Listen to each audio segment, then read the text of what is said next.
Hey Clutch Readers, it's Gary, your beauty director, with a new background. I know it's sideways, but we're not going to worry about that. What we're going to worry about is foundation. Pretend right now that you know absolutely nothing about foundation right now because I'm going to tell you everything. Foundation serves to even out your canvas. Your face is a beautiful blank canvas to add color and reshape and do all these fun things that we love to do. But if you don't have the right foundation, nothing's going to look good, to be honest. Foundations serve to hide imperfections, to calm down redness, hide blemishes, increase the dewiness of your skin, add that glow and luminosity, and even out that color. To do that, foundations need something called coverage. Coverage refers to the amount of skin that your foundation lets show through. So to explain that a little bit better, I have a little bit of a picture. Where the Sharpie is lighter, you can see that it lets more of the paper show through, so that means it's lighter in coverage. Where the Sharpie is darker, it's a fuller or a heavier coverage in foundation.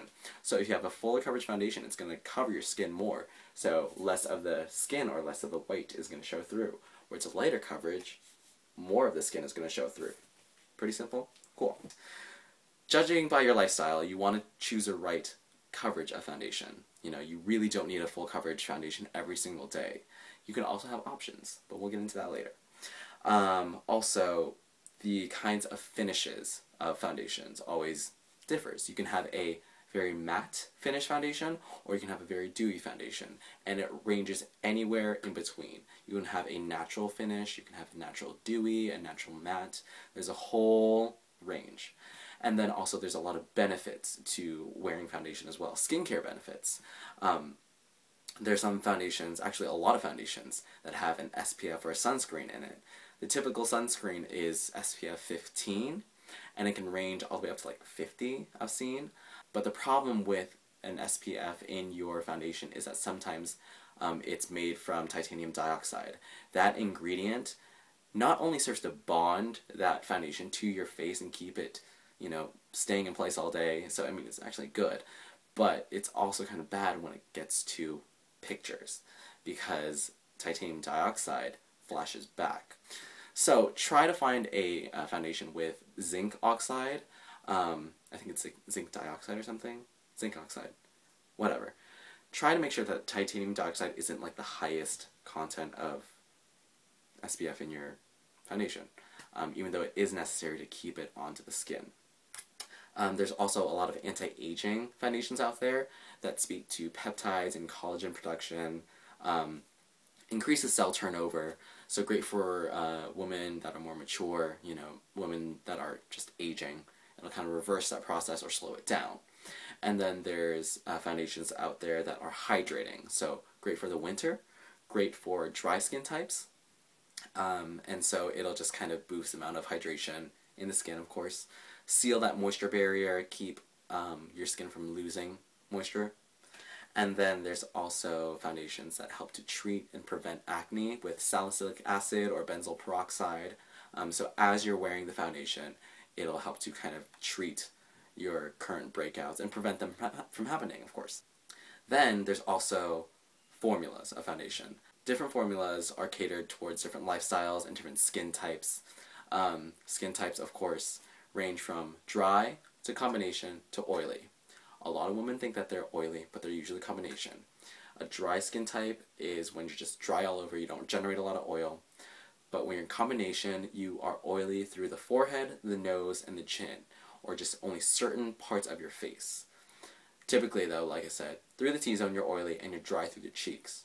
When you have an oily skin type, you're oily all over the face. So even your cheeks on top of your T-zone and everything, and your pores tend to be bigger too, so general characteristics of oily skin. And so make sure that you know exactly what skin type before you're choosing your foundation. Now when it comes to formulas, there's a whole bunch out there. There's a tinted moisturizer. Tinted moisturizer is the lightest coverage in foundation that you'll usually find because it's first and foremost a moisturizer. Skincare benefit, hydration. Also usually has a higher content of an SPF.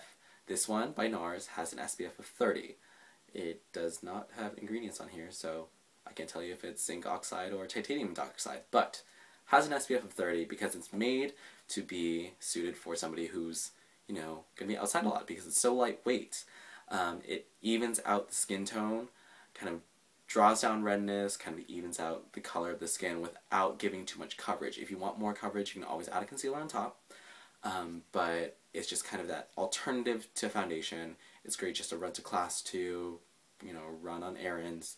It's made for all skin types. I would probably avoid it if you're an oily skin type. The finish of it is more dewy. It can range from like a natural matte to a dewy finish. And then you also have mineral foundations. Mineral foundations tend to be in a loose jar, kind of like this, and you need a kind of a short, dense brush to buff and blend it on. And it's more of a light to medium coverage in foundation. It's popular because it's really quick and easy to put on, and then I would recommend it for more so combination to oily skin types. Dry skin types can use a mineral foundation. You just need to make sure that you use a proper moisturizer, because if you put a dry powder on top of dry skin, it's just going to sit and it's not going to blend together. But if you use something like a liquid, it's more geared towards all skin types.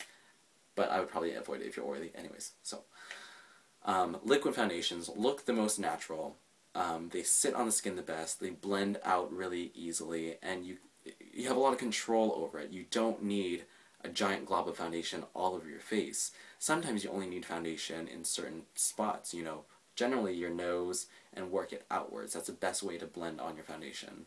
But liquid foundations also range from a matte finish to a really luminous and dewy foundation, or dewy finish, or it can go from a light coverage all the way to a full coverage. And some brands usually have, you know, 4 to 5 different types of liquid foundations.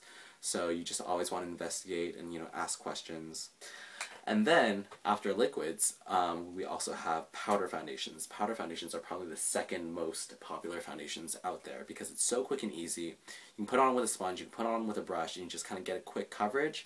However, the biggest problem is that for combination skin types, you have dry skin here and oily through the center. So it looks great through here, but it gets so cakey throughout the cheeks. Or if you have dry skin and you're not moisturizing properly, it's all just going to sit on top.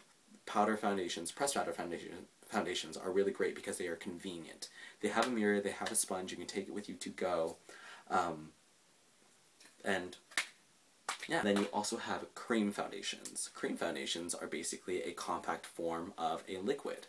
Once again, convenient because it is in that compact form. It has that mirror. You can use it with a sponge. You can use it with your finger. It's great for, you know, women that are kind of on the go because you get the effect of a liquid foundation where it's more on the dewy side, and you can also get it to be more full coverage if you desire, but it's just convenient and a little compact. I've seen a lot of women use either a bronzer or even a pressed powder as their foundation. Neither of these are real foundations. A bronzer is a complexion enhancer. It does not match your skin because nobody is orange.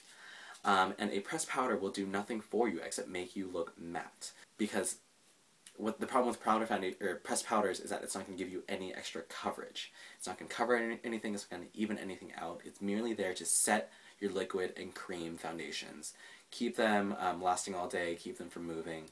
It's great to be in a compact because it's convenient. And as a final note, like I said, make sure that you keep in mind your lifestyle. Also, make sure that you get the right color of foundation.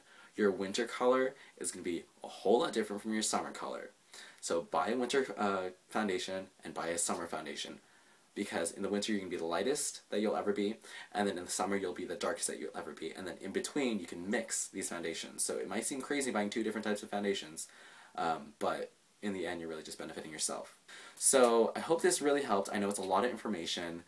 If you guys have, you know, girlfriends that need help with their makeup and you don't know who to turn to, send them this video. Just be like, hey, there's a boy talking about makeup. Can you believe this? And they'll be like, oh my god, I'm learning so much. And suddenly they're beautiful. Or if their outfits are super busted and they need a wardrobe makeover, get a mini issue of Clutch magazine.